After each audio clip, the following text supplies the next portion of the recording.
Hi guys, welcome back to Planet Mithril. My name is Mithril and welcome to the Middle-earth University, the series that teaches you how to play Middle-earth strategy battle game. And today I'm going to be talking about dice. I'm going to be covering most of the rules and basic principles around the dice we use to play the game. Rerolls, however, I'll be touching on in a separate video as they're a little bit more in depth and there's a bit more minutiae to reroll, so I'll be touching on those in a future video. So dice make up the ebb and flow of any Middle-earth game.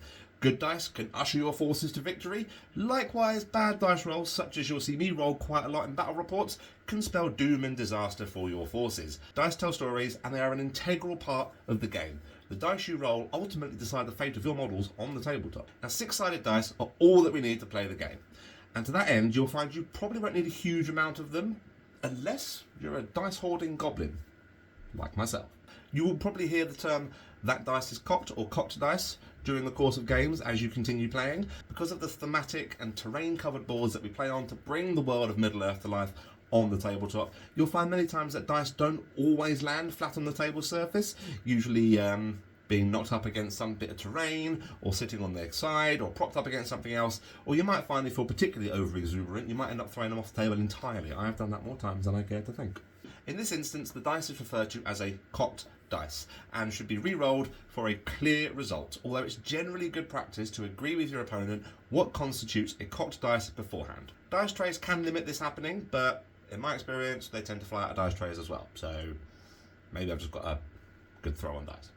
You may have rules or effects that dictate that a d6, a d3, or for example 2d6 are required to meet a specific roll. Now a d6 is quite simply an abbreviation of a normal six-sided dice.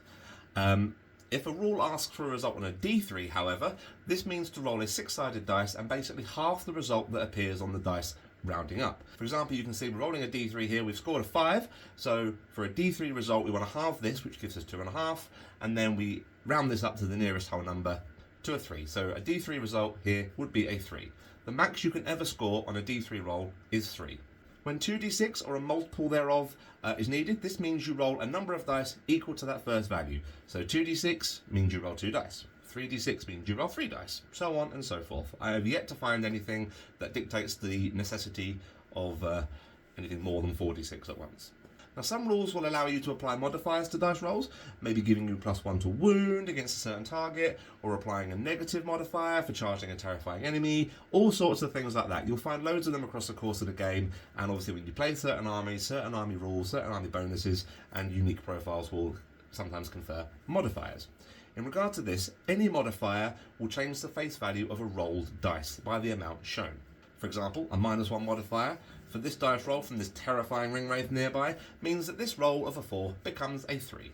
The term natural rolls is something you will probably hear across the course of the game as well. Now, sometimes the dice will need to score a certain specific number or natural roll of X, insert number here, to achieve something specific without any modifiers or influence from might points. But more about those in another video.